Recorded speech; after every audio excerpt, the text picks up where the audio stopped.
Please, I moved 16 foot. So we're trying to get the evap core for the AC out because we don't need it. But also we want to unbolt the master cylinder or brake booster, and it's behind stuff. So we're trying to get to it. And Nick's here.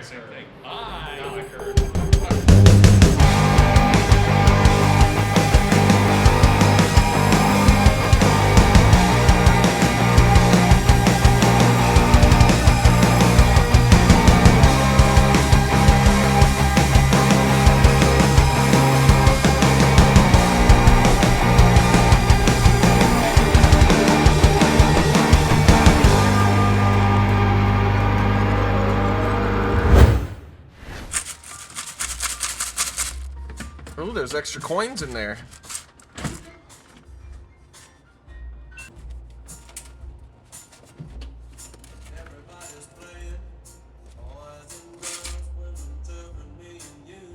Oh, it's all. A lot of glass in that. I bet there is.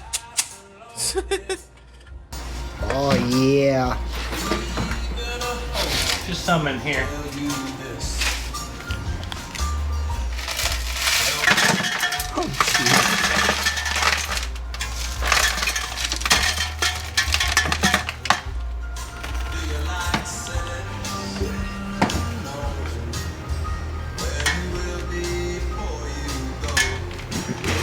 Great, now I can't walk barefoot out here for another 4 months.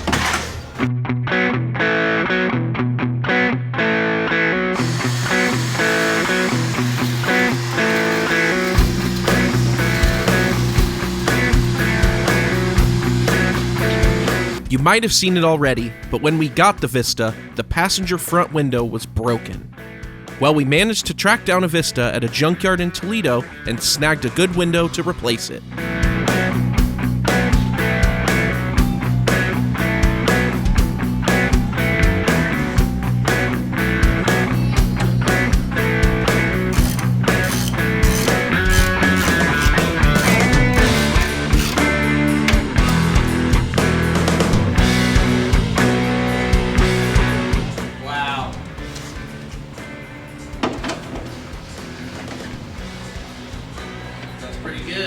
Alright, so now we gotta work on this gas tank because it's rough. And all the studs broke off. All of them, yeah. So we're gonna start working on this. We gotta start by cleaning it off. Cleaning everything. There's some paint here left, but not much. And we can't get a replacement, so we're gonna restore it.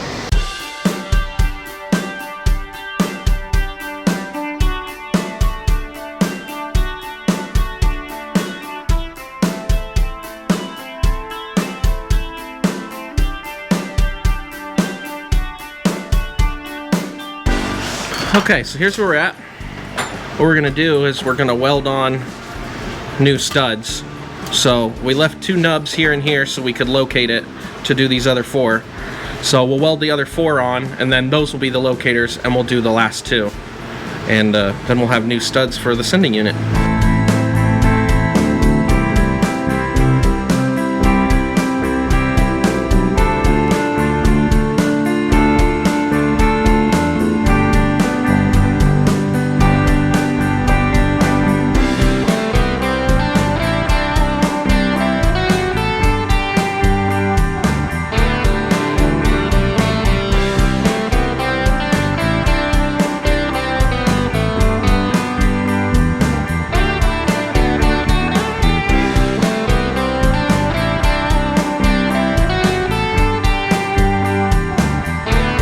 If you remember back in episode 7, we restored the old sending unit and installed a new Walbro 255 pump.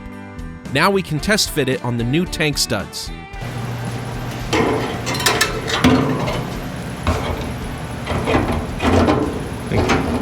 That is where it goes? That is where it goes. Like orientation too, because of these? Yeah. Yeah. Yep. This Yeah, that looks good. Through the floor and...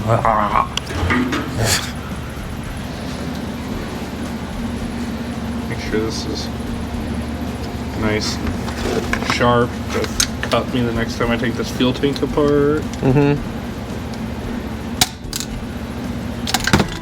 Okay. There you go.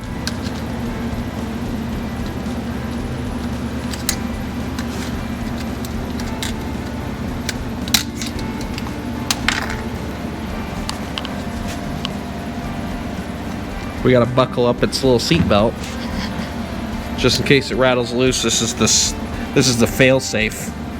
Or the I didn't want to cut it off safe.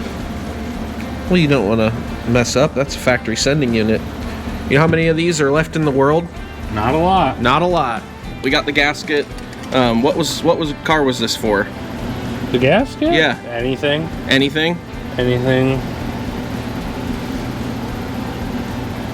I don't know what that means, but we'll go with it. I don't know. I just found it based off the Mitsubishi part number. It pulled up a GMB part Oh, number for okay. $8 on Fleabay, and I said yes, please, because we're gonna put it on once and never take it off. Yeah. Look at It fits good. Wow. Now Now the price of a Mitsubishi one, now it'll seal. or it doesn't count. Seal. So we're gonna work on the fuel tank now. We've got our sending unit. We've got some hose. We pulled this off Vic. We're gonna use it on this. What? Let's do it. Let's do what? What is this? Forbidden sip. Is this milk? Yeah. Okay, we got lye and we got crystal drain opener. Oh, it's the same thing. No, it is. Yeah. What are I we don't doing? know. What are we doing with The it? Tinternet. You know, the Tinternet's always right. It usually is. It's all the old guys that have older than that thing say they put lye in gas tanks to try to get sludge out. okay. And I've already tried muriatic acid to cut the rust, but you can't cut the rust that's under old fuel sludge. So we're gonna put about a pound of this in for a tank of water, let it sit and see if it does anything. Okay. What do you think? Looks like water. Sure does. Dude, it's leaking out the top. What? It's covered in sawdust. How is it leaking out the top? It's not. I got some on top and it's leaning. Oh.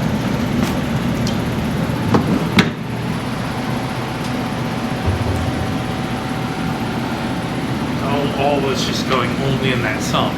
Right. So I'm going to stand it up, fill it some before we fill it up to where I can't do this. And right now, it's pretty much all going only into the sump.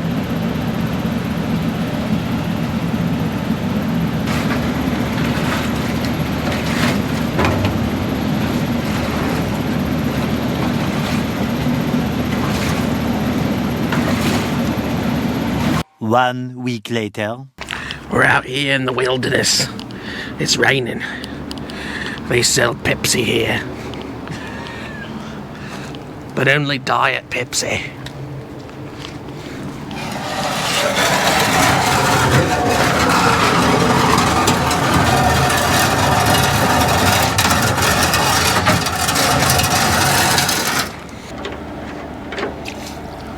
Ooh.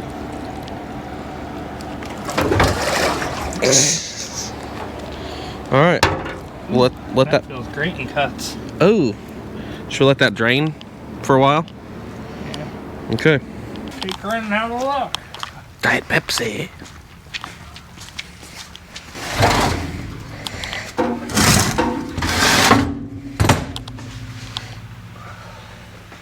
There's still stuff in there, A little bit. but it's not. Oh, it's so much better. So that stuff at the bottom though. It's so much better. I mean, it's shiny silver in most spots. Yeah. So like, right down in the sump, all that. It's all loose. Once we get the inside of that done, we can get all this knocked off. Yeah, wire wheel it, hit it with some chassis black, and Yeah. be done with it. It'll be good as used. Because it is used. It is. Because we're not getting another one. If you got one, let me know. Chad?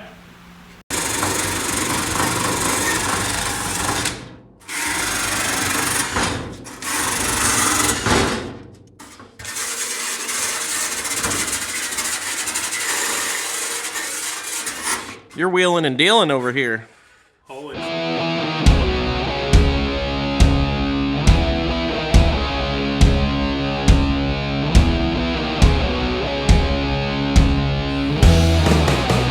That looks nice.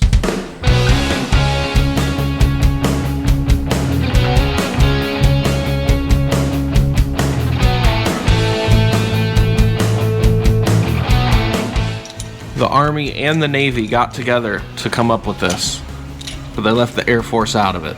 We're going to make and attach the fuel feed line to the sending unit before we reinstall the tank, since there's no access to tighten the AN fittings once the tank is installed. Next, we need to remove the old fuel feed line.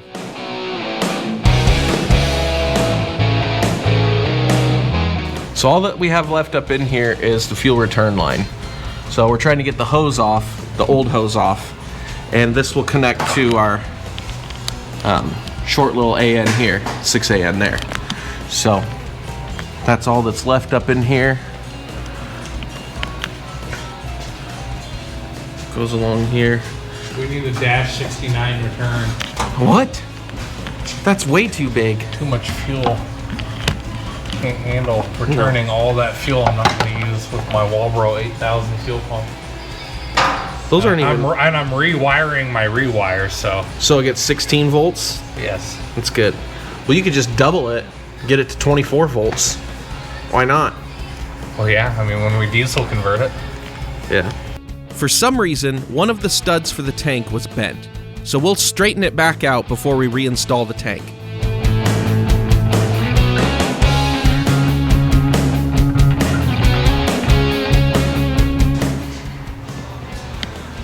Okay, we've got it loosely in there. This one really gave us a little bit of a fit. Really a little bit.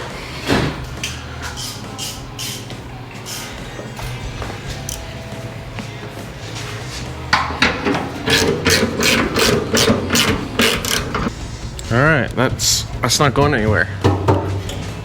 All right, so the tank's all buttoned up and in. Right now I'm gonna work on this vent line right here for the fuel filler neck, and then next after that we'll be working on the fuel filler hose. So I got this Gates belt, pretty cheap, got it off Amazon. It should button up and in just like that. We'll trim the back side off and put some hose clamps on it.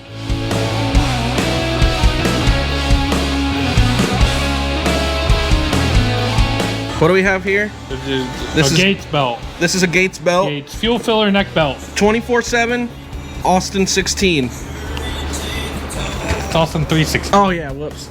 Austin 316 says I just whipped your ass. So that is our, we're gonna use that back here to finish our fill connection here. That's just a generic hose he saw, and it looked good. And it's rated for fuel. They saw it on a face fart post for 1Gs, and I was like, I better save that. This is Basically a 1G. It basically is a 1G. Minus the 2G ECU and harness. Other 2G things. Other 2G things, but yeah. So we're gonna put that on. Okay. It's on and it looks factory. So that's perfect. Now the gas tank is actually done. Now we can route the fuel line up to the engine bay. So here's where we're at with the fuel system. We moved the fuel filter back here because it's more protected from turtles and raccoons. And whatnot. And whatnot. Just being up above the floor instead of right here. So now we're rerouting this fuel feed line that went up. Well, you can attach it to the drive shaft. That way, as it spins, it's also centrifugically cleaning the gas. Like a washing machine? Like a washing machine. Like a washing machine. Right. And they make those pretty high efficient nowadays. Oh, yeah. Whoa! So right now you're rerouting the return, right? I already cut it. Oh, you cut it. Okay. Okay, so you cut it down and you're putting a fitting on it. This is a hardline tube adapter to... Is that 6 AN? Yeah, because my return is a 5/16, not Oh, right. quarter, like a 2G. Yeah, okay.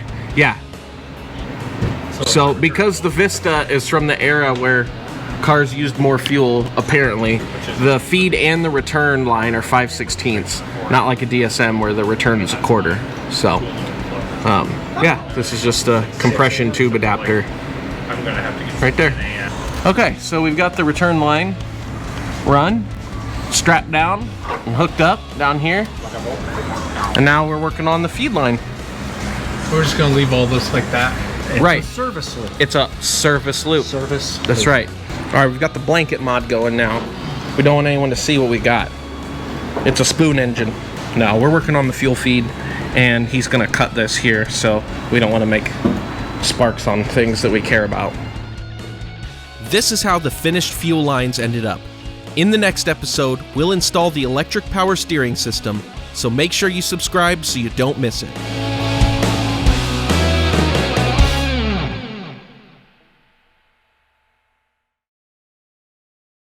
Alright, so I got the evaporator box pulled out of this thing, and I went ahead and popped both halves of the box off the evaporator because we're not going to run AC in this car. And it's probably a good thing I took the time to take this out of here because this whole thing is just full of rat's nest. And the whole heater box in the car is full of rat's nest that I'm going to have to vacuum out of. I mean, this whole thing is... Yeah, right up in there, you can see a whole nest up on top of the heater core. Probably can't see it too well. Let's see if we can poke in there. Look at all those rat turds just hanging out on there. I don't want to smell none of that when I'm driving this thing. And the blower box is out too. Part of the reason I did all this was to kind of make it easier to get to all of this bracketry for the brake booster, and there's a brake booster adapter on this car. So when I paint the firewall, I can do all that. And then right here where the evaporator line's poked through, I can make a plate for the other side that plugs this hole off.